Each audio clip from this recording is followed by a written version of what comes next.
दोस्तों कंप्यूटर के 1000 सवालों के सीरीज़ में यहाँ पर हम अगले आपके सेट को लेकर के हाजिर हैं।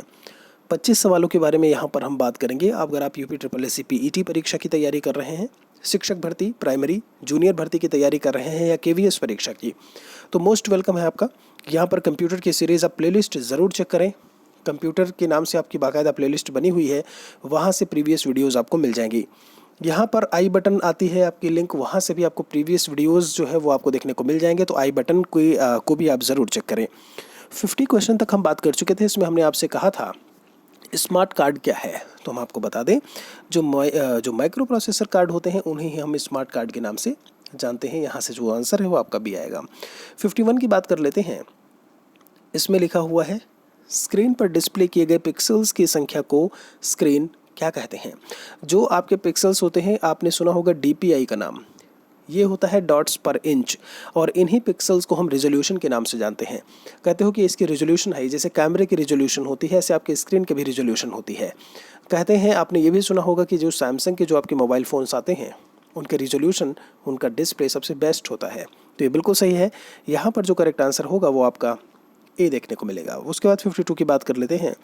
ये आपसे कहते हैं कि अधिकांश प्रोडक्ट्स पर बने प्रिंटेड लाइनों के पैटर्न को क्या कहते हैं। अधिकांश प्रोडक्ट पर बने प्रिंटेड लाइनों के पैटर्न को।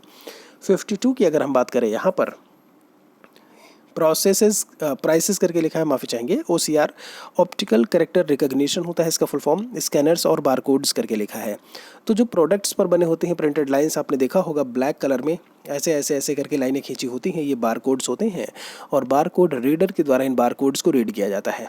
जैसे वो रीड करता है प्रोडक्ट का नाम, उसकी जो भी उसकी एक्सपायरी है, जो भी मैन्युफैक्चरिंग डेट है, बाकी सारी इन्फॉर्मेशन डिटेल्स जो है वो रीड होकर के आ जाती हैं। 53 नंबर क्वेश्चन की बात की जाए तो कहते हैं स्कैनर को किसको स्कैन कर सकता है। तो हम आपको बता दें, जब हम स्कैनर को लेकर के बात करते हैं तो ये पिक्चर को भी स्कैन कर सकता है। आपका कोई फ़ोटो है, पिक्चर है, और टेक्स्ट को भी स्कैन करता है। तो करेक्ट आंसर आपका यहाँ से सी देखने को मिलेगा।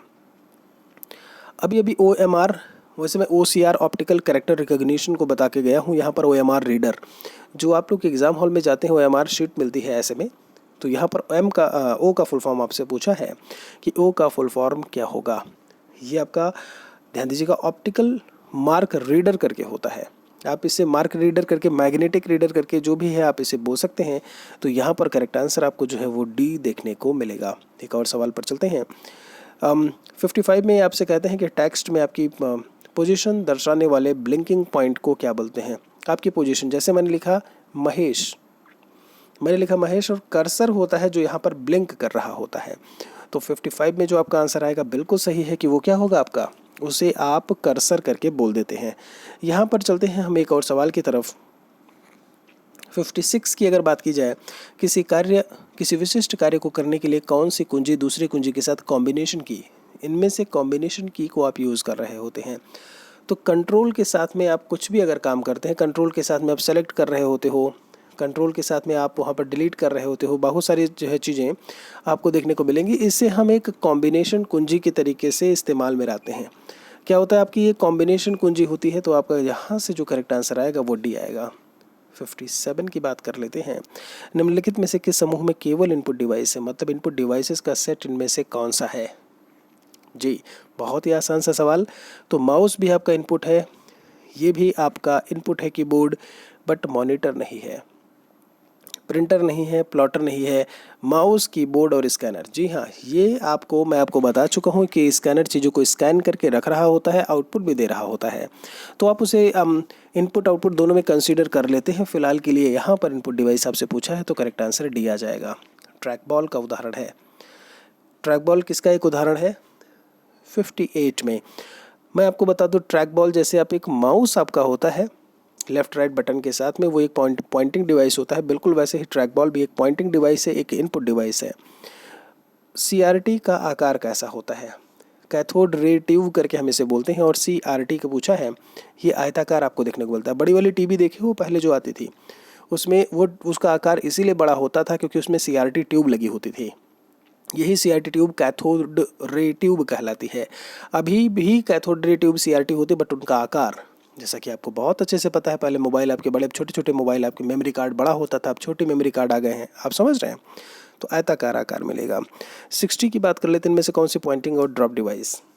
दोनों ही है, पॉइंटिंग भी बोला है, ड्रॉप भी बोला है। तो हम माउस को बोलते हैं, आप क्या करते हो, माउस पर कोई चीज़ क्लिक किए, उठाए और ड्रॉप कर दिए। यहाँ से आपने उसको उठाया, लॉन्ग प्रेस करके उठा के ड्रॉप कर दिया और वो चीज़ वहाँ पर पेस्ट हो जाती है। तो इसे हम ड्रॉप डिवाइस और पॉइंटिंग डिवाइस दोनों बोलते हैं। डॉट मैट्रिक्स एक प्रकार का है क्या आपका, डॉट मैट्रिक्स आपके लेज़र जेट की बात कर लो, इंक जेट की बात कर लो आप जो है, तो ये सारे के सारे जो है वो प्रिंटर में ही आपको देखने को मिलेंगे। तो 61 का आंसर जो है वो बी आएगा। 62 में है पेरिफेरल इक्विपमेंट का उदाहरण है। तो पेरिफेरल इक्विपमेंट्स क्या होते हैं, ये आपके एक्सटर्नल हार्डवेयर डिवाइसेस होती हैं जिन्हें आप अपने कंप्यूटर से कनेक्ट कर रहे होते हो। तो यहाँ पर जो प्रिंटर है वो आपको एक्सटर्नल में ही देखने को मिलेगा। स्प्रेडशीट आपका सॉफ्टवेयर है, आपका ALU आपका CPU में ही होता है, माइक्रो कंप्यूटर, ये तो आपका एक कंप्यूटर ही अलग हो गया। और प्रिंटर जो है जो आपका पेरिफेरल इक्विपमेंट के रूप में यूज़ में आता है, प्रिंटर है, प्लॉटर है, कीबोर्ड, माउस, लाइट पेन, आप समझ रहे, ये सारी चीज़ें आपकी पेरिफेरल इक्विपमेंट्स में शामिल होंगी। 63 की अगर हम बात करें, इनमें से कौन सा हार्डवेयर नहीं है? प्रोसेसर चिप, प्रिंटर है, माउस है और जावा करके इन्होंने यहाँ पर लिखा हुआ है। तो 63 में जो जावा है, जावा is a high level programming language, एक हाई लेवल प्रोग्रामिंग लैंग्वेज है। जबकि printer, mouse input device, printer output, processor chip जो है वो आपका एक क्या है, चिप की बात की है, तो एक हार्डवेयर पर आपका सॉफ्टवेयर का एक कॉम्बिनेशन बोल सकते हो आप इसे। 64 कहते हैं इसका प्रयोग हाथ से लिखी सामग्री या मुद्रित सामग्रियों को पढ़कर डिजिटल छवि बनाने में किया जाता है। आखिर किसका यूज़ करके हम उसे डिजिटलाइज कर देते हैं? डिजिटल, तो स्कैनर होता है। आप चीज़ों को पढ़ते हो, स्कैन कर देते हो, वो डिजिटल फॉर्म में यानी कि सॉफ्ट कॉपी में उसे चेंज कर देता है। तो करेक्ट आंसर आपका यहाँ से जो है वो स्कैनर आएगा। एक और क्वेश्चन की तरफ चलते हैं। कंप्यूटर को बंद किए बिना ही डिवाइसेस को हटाना या विस्थापित करना क्या कहलाता है? आप कंप्यूटर को बंद किए बिना ही चीज़ों को हटा रहे होते हो। Hot swapping, plug and play, bay swap, USB swapping करके लिखा है, या फिर इनमें से कोई नहीं। तो 65 की हम जब बात करते हैं तो प्लग एंड प्ले बोलते हैं उसे। ठीक है, क्या बोलते हो? प्लग एंड प्ले, आपने लगाया और आपने चलाया। पेन ड्राइव लगाई, PD आपने लगाई और चलाया। यूनिवर्सल सीरियल बस है आपका, आपने लगाया और चलाया। ठीक है, आपने फिर से उसको हटा लिया। तो आपका कंप्यूटर सिस्टम ऐसे में नहीं बंद हो रहा है, आप उसे लगा रहे हो, आप उसमें जो भी डेटा है, इन्फॉर्मेशन है, आप अपने यूज़ में ला रहे हैं। USB का प्रयोग किस लिए होता है? स्टोरेज डिवाइस है, प्रोसेसर है, पोर्ट टाइप बोला है, सीरियल बस स्टैंडर्ड करके लिखा हुआ है। 66 जी हाँ, ये आपका प्रयोग होता है। तो स्टोरेज डिवाइस तो आपका है ही, माफ़ी चाहेंगे, स्टोरेज डिवाइस नहीं, वो तो पेन ड्राइव होगा। USB एक केबल होता है आपका, समझ रहे हैं आप? तो USB केबल की तरीके से आप उसे यूज़ करते हो, यूनिवर्सल सीरियल बस करके बोल देते हैं, तो ये पोर्ट टाइप में आपका शामिल हो जाएगा। करेक्ट आंसर यहाँ पर C आएगा। अपनी रिपोर्ट का पहला पैराग्राफ इंडेंट करने के लिए आपको इसमें से क्या करना है, जो है किसका प्रयोग करना है? पहले पैराग्राफ को ऐसे में इंडिकेट करना, आप समझ लो इंडिकेट ही लिखा है। तो 67 की जब हम बात करते हैं तो टैब कुंजी को हम प्रेस करते हैं। अलग अलग पैराग्राफ को रिप्रेजेंट करने के लिए ये बता रहा होता है। जैसे जब आप कोई फॉर्म भरते हैं तो यहाँ पर लिखा है first name, second name, last name, तो आप यहाँ पर कर्सर आपका चल रहा है। जैसे आपने महेश लिखा, आप टैब को प्रेस करिए, ये यहाँ पे आ जाएगा, फिर टैब को करिए, वो यहाँ पर आ जाएगा। तो ये चीज़ किस लिए होती है? आपका अलग अलग पैराग्राफ अलग अलग चीज़ों को रिप्रेजेंट करने के लिए। 68 में है टेक्स्ट की पंक्ति के आरंभ में दिए जाने वाले जो की हैं उन्हें हम ऐसे में क्या बोलते हैं? आरंभ में ले जाने के लिए। तो मैं कई बार बता चुका हूँ कि होम पर, कुंजी पर या होम की पर प्रेस करिए, कोई भी आपका कर्सर जो है वो एकदम से किसी भी शब्द या वर्ड के स्टार्टिंग में चला जाएगा। ठीक है। 69 यहाँ पर कहते हैं प्रिंटर एक समय में एक से अधिक कैरेक्टर प्रिंट नहीं कर सकता, तो वो कौन सा प्रिंटर होता है? तो यहाँ पर जैसा कि आपको मैं बता दूँ, ये डॉट मैट्रिक्स प्रिंटर होते हैं जो एक समय में एक से अधिक कैरेक्टर जो है वो प्रिंट नहीं कर सकते। 69 में आपको जो है वो D आंसर मिलेगा, ये वाला आंसर आएगा। ठीक है, डॉट मैट्रिक्स। 70 में क्या दिया है? जॉयस्टिक का प्राथमिक तौर पर उपयोग क्या है? जब हम जॉयस्टिक को लेकर के बात करते हैं, जॉयस्टिक आपने देखा होगा एक गेमिंग प्रकार का, अभी यहाँ पर तो चित्र नहीं, लेकिन जॉयस्टिक आप एक बार गूगल पे डाल के देखेंगे तो जो गेमिंग पैड होता है ना, बस वही जॉयस्टिक होता है। ऐसे में जॉयस्टिक बड़े बड़े गेम्स में जो आपके यूज़ में आते हैं, तो कंप्यूटर गेमिंग के लिए आप इनको जो है यूज़ में लेकर के आ रहे होते हैं। आगे चलते हैं। 71 में आपसे क्या कहा है इन्होंने कि डिवाइस द्वारा समझे जाने वाले डेटा प्रोग्राम को ऐसे रूप में बदल देती है जिसे कंप्यूटर प्रोसेस कर सकता है। तो 71 की हम जब बात करते हैं, यहाँ पर इनपुट की ही बात की गई है। इनपुट डिवाइस जो आदमी द्वारा समझे जा सकते हैं, उसको सीपीयू जो है क्या कर रहा होता है, डेटा से इंफॉर्मेशन में बदल रहा होता है। इनपुट लेकर के प्रोसेसिंग के बाद आउटपुट दे रहा होता है। इनपुट डिवाइस के माध्यम से इनपुट लेकर के प्रोसेसिंग के बाद आउटपुट डिवाइस के माध्यम से आउटपुट दे रहा होता है। आप कुछ भी कह सकते हैं, करेक्ट आंसर आपका ही आएगा। एक और सवाल पर चलते हैं। 72, कंप्यूटर मॉनिटर किस प्रकार की डिवाइस है? तो मॉनिटर सीधा सीधा आप जानते हो, मॉनिटर पर हमें चीज़ें दिखाई देती हैं, आउटपुट दिखाई देता है, कोई भी चीज़ हम देख सकते हैं, यह आपके आउटपुट डिवाइस में कंसीडर करेगा। 73 में है सॉफ्ट कॉपी किससे रिलेटेड होता है? डिजिटलाइजिंग से। प्रिंटेड आउटपुट है आपका, म्यूजिक आपका स्टैंड्स करके है आपका स्क्रीन आउटपुट है, या फिर इनमें से कोई नहीं? जी हाँ, बिल्कुल सही है। जब हम बात करते हैं, देखिए डिजिटलाइजिंग का मतलब ये हुआ, सॉफ्ट कॉपी आप उसको बोल देते हो कि डिजिटल करना, और यहाँ पर बोला स्क्रीन आउटपुट करके इन्होंने लिखा है, तो स्क्रीन आउटपुट में ज़रूरी नहीं है। अच्छा, दोनों ही चीज़ें हैं। डिजिटलाइज करना, हार्ड कॉपी को आप सॉफ्ट कॉपी में बदल रहे होते हो, उस सॉफ्ट कॉपी को आपने स्क्रीन पर दिखा दिया, तो स्क्रीन आउटपुट पर जो चीज़ें हैं वो भी आपकी शामिल होंगी और डिजिटलाइजिंग भी शामिल होगा, दोनों ही आएंगे इसमें ये, ठीक है। बाकी प्रिंटेड आउटपुट जो है वो आपका हार्ड कॉपी में चला जाएगा।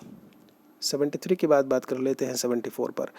जब हम डॉक्यूमेंट में एंटरिंग के साथ एंटर की को नॉर्मल प्रेस करते हैं तो अंत में क्या होता है? एंटरिंग के साथ एंटर की को, एंटर की का मतलब होता है ओके, ठीक है।